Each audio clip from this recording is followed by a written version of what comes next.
you said it's not always a case of bread and butter for Nigeria, but now when we consider the dynamics of international relations, world powers have been able to find their way to the mainstream of the countries they are supporting. We see U.S. send troops down to conflict-ridden zones, but they've been able to get their way into the mainstream of their economy in terms of post-war reconstruction contracts and also some bilateral engagements that are in favor of their economy. So is Nigeria factoring that into our foreign policy trust? Well, Nigeria has had that conversation, and it's a conversation that everybody has always said. And we in the House of Representatives as well have wondered what we have gotten out of it in terms of bread and butter, in terms of foreign trade and, expanding our trade frontiers. But let's also not forget that it is tied into our foreign policy. At the end of 1960, Nigeria was a new country that had been birthed, landed on the scene, was the first country, we went in there, headlong into the peacekeeping, went into Congo. And I think it was Nigeria's way of saying to the rest of the world, here we are. Nigeria is here. And then it became Africa as the centerpiece of Nigeria's foreign policy. So I think that where we are today is at the point where we are harnessing the good name and the good mileage that we have built over time. Have we really gotten what we should have gotten in terms of post-war reconstruction and all that? No, we haven't.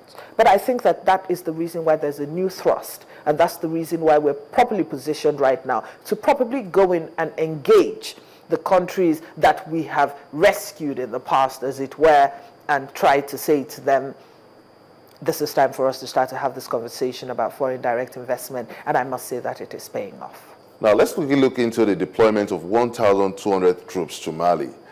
This was keenly debated at the floor of the House, and you raised a strong position on this. Now, from the benefit of hindsight, the way this has gone, would you say this was in the best interest of Nigeria? Well, deployment of troops to Mali was something that I considered at the time absolutely necessary. The Malian issue was on two fronts. There was the military angle and the political angle.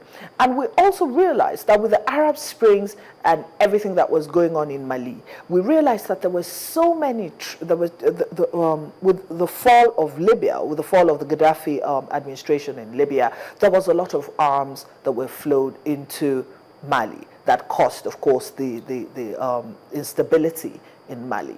We also realized that Nigeria was at a place where she was, and still is, incidentally, tackling terrorism, insurgency, and so on and so forth. We all realized that, of course, Boko Haram, which is our local terrorist organization, has ties to Al-Qaeda in the Islamic Maghreb, has ties to Al-Shabaab, and we all realized that the entire region was in trouble.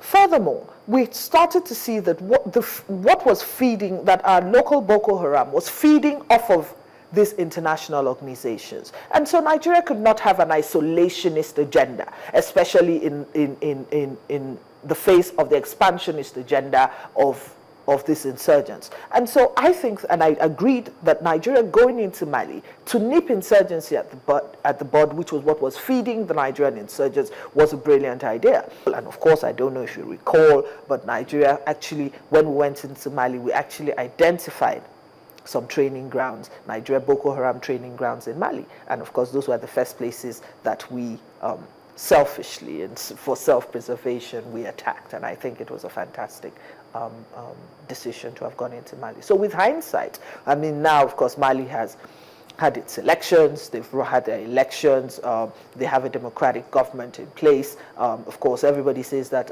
elections don't ensure democracy, but I think it's a very good start, and we're continuing to watch that space. Mali is relatively safe, Nigeria is relatively safer, and I guess the world is relatively safer for the decision Nigeria took. Nigeria is expected to join the League of 15 most influential nations in the world. Now, courtesy of the election, it's won into the UN Security Council. What should be Nigeria's main agenda at the UN Security Council? But let us examine for a minute what the Security Council does. The Security Council is the highest body in the United Nations that ensures that there is peace around the world. Now, where are the countries that are giving the world a lot of concern. We have Egypt, we have Syria, and we have DR Congo. Now, Nigeria being there is going to take the African perspective to that and ensure that whatever decisions that are taken there, Nigeria is front, right, and center in making those decisions. There are certain other things that are of grave concern to Africa and the African continent, the ICC. Just last week, the International Criminal Court, African countries came together and said that they wanted a deferment on the trial of the Kenya's president and vice president and Omar al-Bashir of Sudan. Now, of course, Nigeria is an African country. Nigeria is going to have to sit down and have a conversation. Now, whatever happens coming out of the deferment, and there are two things they're asking for. They're asking for that, and they're also asking that a sitting president, that they should not be exposed to the trial processes. Nigeria in that position is going to have to take the African Union position, and Nigeria is going to be expected to push the African Union position to ensure that that happens, for right or for wrong. Of course, the debate is on as to whether it is desirable for the rest of the world. Furthermore, Nigeria as a country, I mean, I'm sure you're well aware, and it's a very interesting thing, because right now there's a lot of restitution as far as stolen artifacts are concerned. Nigeria and the Security Council is sitting in there, and we're going to be a great beneficiary of that. And I'm hoping that Nigeria is going to be able to do something with regards to that. Of course, the Egyptian issue is an African issue. Nigeria is going to have to take a position that affects that. And, when you also look at the fact that we're going to be sitting down with talking about terrorism and insurgency, because insecurity in Nigeria is a very serious reason why Nigeria is probably not meeting its MDG goals and so on and so forth. And there's staggered development in the country, and we must all develop together.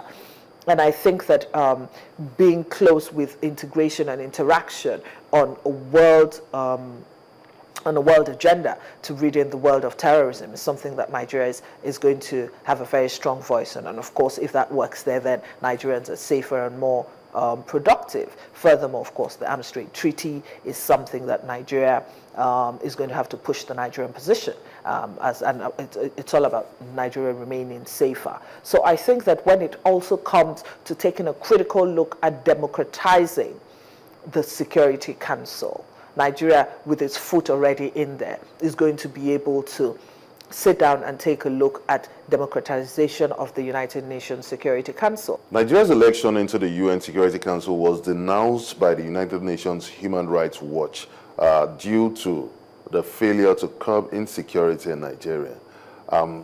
They also went as far as saying that Nigeria should go back to put its house in order. What's your take on this? Well, I think that with Nigeria had gone to the United Nations, to the Human Rights periodic review. And we came out of the periodic review and we said, first and foremost, Nigeria is basically, there's an insurgency in the north. We're dealing with that internally. Nigeria has set up a state of emergency. And let's not forget that within the state of emergency, there was the rules of engagement. Now, that is the best you can do when there's that, to protect the women and children. It was brought before the National Assembly. The National Assembly sat down and looked at the instrument that gave them the powers to go in and declare the state of emergency. Furthermore, we have ensured that there is autonomy of the Human Rights Commission to give them first line charge with their money and give them autonomy. I think Nigeria has done pretty good. I think we've done pretty good. Of course, there will always be the skirmishes, and I don't doubt that they probably do exist, but I do not think that Nigeria's election should be decried on the basis of that.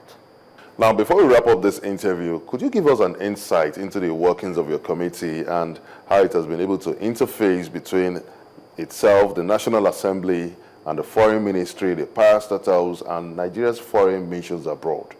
Permit me to say we're very busy.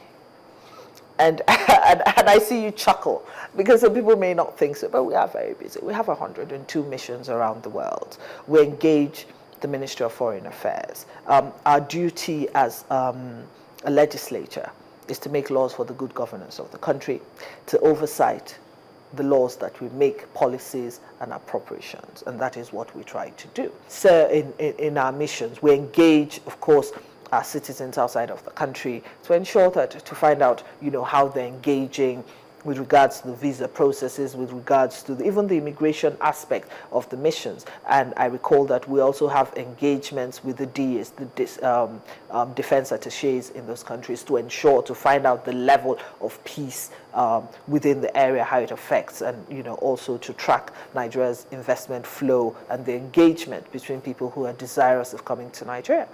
So yes, it is hard work, but a lot of people don't think so, but it is hard work, and I think we're not doing so badly. Honorable Ukeje, it's been a delight having you in this edition of Network Africa. Thank you very much indeed.